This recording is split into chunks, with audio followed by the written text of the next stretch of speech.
মৰমৰ ছাত্ৰ-ছাত্ৰীসকল তোমালোকক জিজ্ঞাসা এডুকেশ্যনৰ স্বাগতম জনাইছো মই কুলেশ চন্দ্ৰ ডেকা এটা নতুন ভিডিঅ'লৈ তোমালোকৰ ওচৰত আহিছো আজি আমাৰ ভিডিঅ'টো হৈছে দশম শ্ৰেণীৰ গণিত বিষয়ক অনুশীলনী 12.2 যেটো বৃত্ত সম্বন্ধীয় কালিৰ অন্তৰ্গত এটা ভিডিঅ' গতিকে ইয়াত 12.2 অনুশীলনীৰ আমি গণিত কিটা আলোচনা কৰিম ইয়াতে প্ৰথম গণিতটো দিয়া আছে 6 সেন্টিমিটাৰ ব্যাসাৰ্ধযুক্ত এটা বৃত্তকলাৰ কালি নিৰ্ণয় কৰা যদি বৃত্তকলাটোৰ কোণ 60 ডিগ্ৰী হয় অৰ্থাৎ আমাক এটা কি কৈছে এটা বৃত্তকলাৰ কালি নিৰ্ণয় কৰিব দিছে যাৰ কি হয় যে বৃত্তকলাটোৰ কোণটো হয় 60 ডিগ্ৰী এটা আমি চিত্ৰ আঁকি চাও চিত্ৰৰে তোমালোকক বুজাই দিম আমি যদি চিত্ৰ আঁকি চাও এইটো AOB এই বৃত্তকলাৰ আমাৰ কালি লাগি ইয়াৰ এই কোণটো হৈছে 60 ডিগ্ৰী আৰু ই কিমান ঠাই আগুৰি আছে আমাৰ সেইখিনি আমি উল্লেখ কৰিব গতিকে আমি বৃত্তকলাৰ কালি সংক্ৰান্তীয় যেটো সূত্ৰ হেতু আমি মনত পেলাও যদি বৃত্তকলাৰ কোণটো থিটা হয় সেই থিটা কোণৰ বৃত্তকলাৰ কালিৰ আমাৰ সূত্ৰটো আছিল theta by 360 into pi r square তোমালোকে জানা যে কেন্দ্ৰত গোটেই বৃত্তটোৱে 360 ডিগ্ৰী কোণ কৰে আৰু তাতে গোটেইখিনি কালি হয় pi r square এটা কেন্দ্ৰত যেটা 60 ডিগ্ৰী কোণ বা থিটা কোণ আমি তো 60 ডিগ্ৰী উঠাম না হ'ব যে থিটা বুলি ধৰি ললো গতিকে 1 ডিগ্ৰী কিমান হ'ব যে 1 by 360 into pi r square ৰ 360 ভাগৰ 1 ভাগ হ'ব যদি থিটা ডিগ্ৰী কোণ কৰে তেতিয়াহলে কি হ'ব থিটা by 360 into pi r square হ'ব গতিকে এই সম্বন্ধটো যা আমি কি কৰিম এতিয়া এই থিটাৰ মানটো যদি আমি 60 বহাই দিও তেতিয়াহলে কি হ'ব আমাৰ ইয়াতে ওলাই যাব গোটেই মানটো ইতিমধ্যে আমাক r টো দিয়াই আছে r মানে আমাক দিয়া আছে 6 সেমি গতিকে সেই মানটো আমি বহুৱাই দিম গতিকে গণিতটো আমি তেনেকৈ কৰিম গতিকে আমি গণিতটোলৈ আগবাঢ়িছো গতিকে আমি সমাধানটোলৈ আহিছো দিয়া আছে r 6 সেমি তাৰমানে বৃত্তটোৰ ব্যাসাৰ্ধ দিয়া আছে 6 সেমি আৰু যেটো বৃত্তকলাৰ কোণ দিয়া আছে থিটা 60 ডিগ্ৰী এতিয়া আমাৰ a এই বৃত্তকলাৰ কালিটো হ'ব a থিটা by 360 into pi r square ইয়াত যদি আমি চাও তে থিটা কিমান 60 গতিকে আলটিমেটলি 60 by 360 pi 7 ভাগৰ 22 আৰু এই ভাগে কি হ'ব 6 স্কয়াৰ এটা আমাৰ 6 সেমি দিয়া আছে এটা যদি আমি ক্যালকুলেশনটো কৰো 60 by 360 into 7 ভাগৰ 22 এটা আমি 6 গুণ 37 এতিয়া আমি ইয়াতে যদি চাও 36 10 যা এটা 10 আহিল তেনে কৈ 10 গুণ 60 গতিকে ওপৰত থাকিল আমাৰ আতে এটো 22 আৰু 6 গটে 6 দুগুণ 12 টোটাল 1 6 দুগুণ 12 কে 13 22 6 দুগুণ গুণ 32 পাম আৰু তলত থাকিল 7 গতিকে আমাৰ এটো ইমান বৰ্গ সেন্টিমিটাৰ ইমান সেন্টিমিটাৰ স্কয়াৰ গতিকে আমি কালিটো পালো 7 সমস্ত 7 ভাগৰ 132 সেন্টিমিটাৰ হেতুকে তোমালোকে আকৌ কি কৰিব পাৰা যে দশমিকত লৈ যাব পাৰা আমি যদি হৰণ কৰো 7 ৰে 132 7 গুণ 7 13 7 গুণ 6 থাকিল 2 নম্বৰ 62 7 গুণ 56 দশমিক দিলো 0 আহিল 7 গুণ 56 4 আহিল 40 7 5 গুণ 35 আপোনাৰ 50 7 গুণ এটা 7 আছে 7 গুণ 49 গতিকে ইয়াতে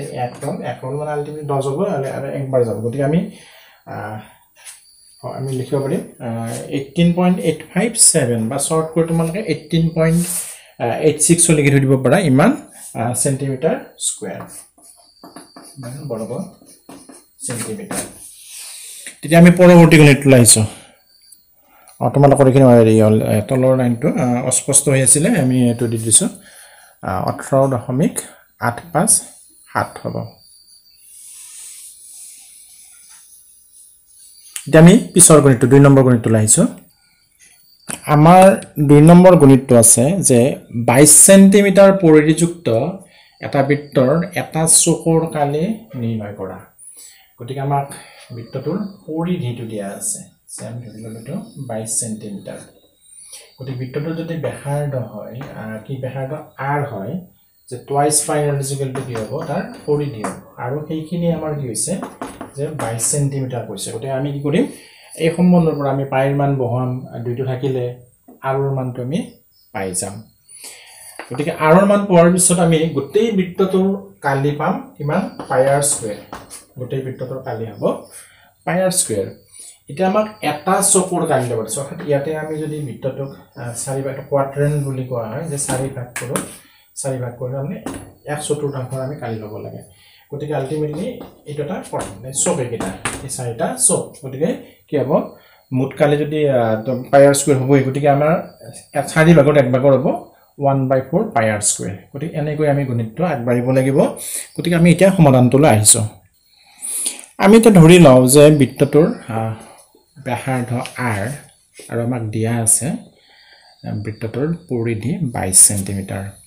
এটা বৃত্তৰ পৰিধি হ'ব টুৱাইস পাই r গতিকে এইখিনি কি হ'ব টুৱাইস পাই r ইকুৱেল টু 22 ইয়াতে যদি আমি চাওঁ কি হ'ব এটা r ইকুৱেল টু কি হ'ব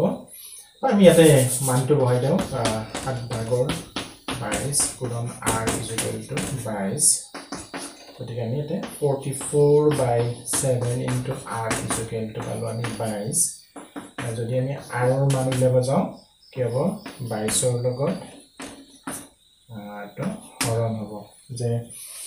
7 ভাগৰ 44 44/7 এটো আমি কি কৰিম হৰণ কৰিম ইয়াতে r ৰ লগত পূৰণ আছিল কোৱাটাই নিলো ই কি হ'ল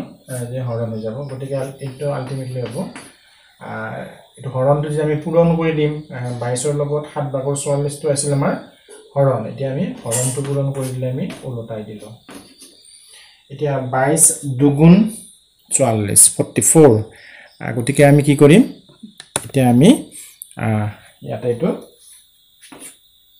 কটাকটি কৰিলো ইয়াতে একবাৰ আৰু দুবাৰ যাব গতিকে আলটিমেটলি কিমান হ'ল 2/7 সেন্টিমিটাৰ 3.5 বা 7/2 সেন্টিমিটাৰ হ'ল ব্যাসাৰ্ধ এতিয়া আমাৰ এটা চকুৰ কালি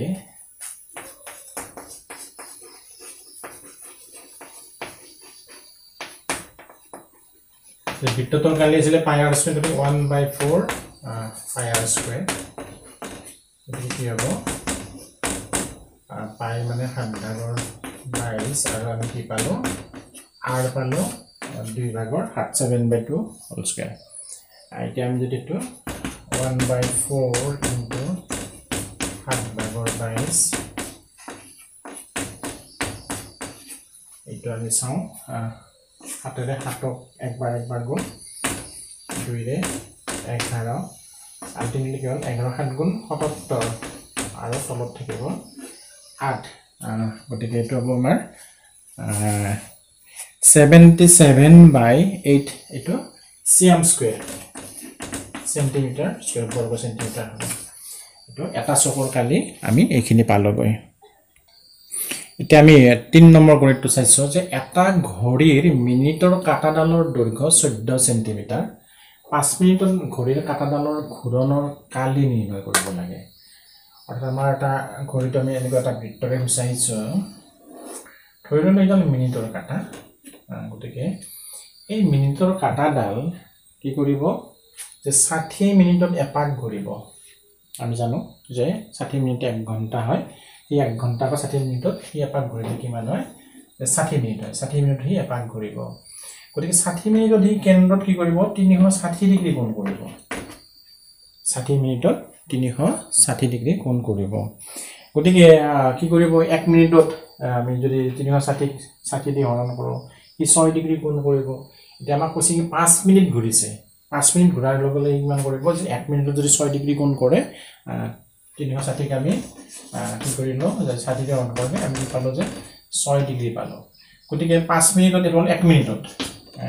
এইটো হ'ব আৰু যদি 6 মিনিট ঘূৰে 5 মিনিট ঘূৰে 5 মিনিট ঘূৰিলে কিমান হ'ব 6 5 গুণ আলটিমেটলি 30 ডিগ্ৰী কোণ কৰিব গতিকে আমি গম পাম যে আলটিমেটলি তাৰ যেটো কেন্দ্ৰত কোণ হ'ব এটা যেটো বৃত্তকলা এটা সৃষ্টি হ'ব সেই কেন্দ্ৰত কোণটো হ'ব গৈ 5 মিনিটত ঘূৰা সময়খিনি 30 ডিগ্ৰী এটা কলা অৰ্থাৎ আমি ইয়াতে যদি সূত্ৰ যেটো পাইছিল আমি θ/360 * πr² এটা r to হেৰি হ'ব আমাৰ 14 সেন্টিমিটাৰ দিয়াই আছে গতে তাৰ পৰা আমি কি কৰিব পাৰিম যে আমি কিমান ঠাই ঘূৰিলে ঘূৰণৰ কালিখিনি অৰ্থাৎ বৃত্তকলাৰ কালিটো আমি উলিয়াব পাৰিম এটা আমি সমাধান কৰিছো তেতিয়া আমি আহিছো সমাধানলৈ যে মিনিটৰ কাটাডালে 60 মিনিটত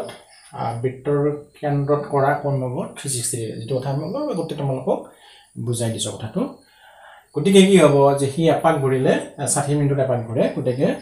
তাতে হি কিমান কৰে যে 360 ডিগ্ৰী কোণ কৰে যেটো হি এটা পাক সম্পূৰ্ণ কৰে কেন্দ্ৰত 360 কোণ এটা হ'ব এটা 1 মিনিটত কৰিব কিমান যে আমি ঐকিক নিয়মতে আহিছো যে 60 ৰে হৰণ কৰিলো গতিকে কিমান হ'ল 6 ডিগ্ৰী কোণ কৰিব 1 মিনিটত হি 6 ডিগ্ৰী কোণ কৰিব কেন্দ্ৰত আৰু 5 মিনিটত হি সৃষ্টি কৰা কোণটো হ'ব গৈ 6 * 5 = 30 ডিগ্ৰী অৰ্থাৎ আমাৰ যেটো সূত্ৰটো আছিল a = θ/360 * πr² ইয়াতে আমাৰ কেন্দ্ৰ কোণটো হ'ব যে বৃত্তকলাই কৰা কোণটো হ'ব 30 ডিগ্ৰী গতিকে এতিয়া আমি সূত্ৰত এটো আমি যদি বহাই দিও গতিকে আমি কি পাই যাম যে সম্পূৰ্ণ আমি হেৰিটো পাই যাম সমাধানটো পাই যাম গতিকে আমি এতিয়া সেই মানটো আমি সূত্ৰত বহাই দিছো এতিয়া আমাক দিয়া আছে r অৰ্থাৎ বৃত্তটো মানে যেটো বৃত্তটো বুলি কৈছে এটা হি কাটাডালে যেটো ঘূৰিব ঘূৰোতে যেটো এই বৃত্ত সৃষ্টি হ'ল এইটো ব্যাসাৰ্ধ স্বাভাৱিকতে কিমান হ'ব কাটাডালৰ দৈৰ্ঘ্যটো এটা কাটাডাল ঘূৰিছে ঘূৰাৰ কাৰণে কি হৈছে এটা এনেকৈ বৃত্ত সৃষ্টি হৈছে আৰু কাটাডালৰ দৈৰ্ঘ্যটোই হ'ব গৈ বৃত্তটোৰ ব্যাসাৰ্ধ গতিকে আলটিমেটলি 14 সেন্টিমিটাৰ গতিকে r = আমি লিখিলো যে কাটাডালৰ দৈৰ্ঘ্য আমি যে কাটাডালৰ দৈৰ্ঘ্য সমান 14 সেন্টিমিটাৰ থিটা আমি 30 ডিগ্ৰী পাইছোৱে এতিয়া কাটাডালে যিখিনি ঠাই অতিক্ৰম কৰিব সেইখিনি হ'ব বৃত্তকলাটোৰ কালি এই 30 ডিগ্ৰী কোণ কৰোতে যেটো বৃত্তকলা হ'ল সেইখিনি কালি গতিকে এই যোগেটো কিমান হ'ব θ/360 * πr²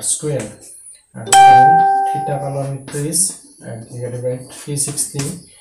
পাই 7/22 আৰু ইভাগে 14² সেন্টিমিটাৰ এতিয়া আমি যদি চাও 30 360 7/22 14 গুণন স্কয়াৰ যেটো আমি দুটা 14 লিখিলো গৈ এতিয়া যদি আমি চাও ইয়াত লঘিষ্ঠ আকাৰ নিব পাৰিম হাতেৰে 14 দুবাৰ যাব হাতেৰে হাতক একবাৰ গল 30 ৰে যায় যদি তোমালোকে টান পোৱা 10 ৰে কাটি লও প্ৰথম 36 হ'ব তো 3 হ'ব পুনৰ 12 3 গুণ 37 12 হ'ল 2 ৰে কাটা যদি এতে এটো 11 হ'ব ইয়াতে 6 হ'ব আৰু এই দুইটোৰে তোমালোকে কাটি দিয়া কি হ'ল 3 হ'ল দেখো ওপৰত কি হলা 11 আৰু 14 তলত পালা গৈ 3 তে ওপৰত থাকিল আমাৰ 11 আৰু 14 গতে 11 আৰু 14 পূৰণ কৰিলো 154 হ'ল গতিকে 154 আৰু তলত থাকিল গৈ 3 তুমি তাক যদি দশমিকত প্ৰকাশ কৰা 51.33 হ'ব গৈ গতিকে তোমালোকে এটো হৰণটো কৰি চাবা 154 যদি তোমালোকে হেৰি কৰা 3 5 গুণ 15 4 থাকিল 3 গুণ 3 আৰু 1 3 ভাগৰ 1 মানে 0.33 হ'ব গতিকে আলটিমেটলি 51.33 ইমান সেন্টিমিটাৰ স্কয়াৰ হ'ল গৈ স্কয়াৰ সেন্টিমিটাৰ গতিকে আমাৰ ইয়াতে আমি কালিটো মানে মিনিটৰ কাটাডালে 5 মিনিটত যিখিনি ঠাই অতিক্ৰম কৰিলে সেইখিনিৰ কালি হ'ব গৈ এইটো 51.33 সেন্টিমিটাৰ বা তোমালোকে ভগ্নাংশ কৰি থৈ দিব পাৰা ইয়াতে তোমালোকে এইটো 154 বাই পৰীক্ষা যদি সময় কম হয় তোমালোকে দাঁতৰ কৰি থৈ 154/3 স্কয়াৰ সেন্টিমিটাৰ বা বৰ্গ সেন্টিমিটাৰ হ'ব গতিকে ছাত্ৰ ছাত্ৰীসকল তোমালোকক আজি এই ভিডিঅ'টোত মই অনুশীলনীটোৰ তিনিটা গণিত কৰি দিলো পিছৰ ভিডিঅ'ত আমি আকৌ আহিম তোমালোকে প্ৰেক্টিছ কৰিবা নিশ্চয় সফল হ'বা অন্য এটা ভিডিঅ'ত পুনৰ লগ পোৱাৰ আশা লৈ আজিলৈ এৰিছো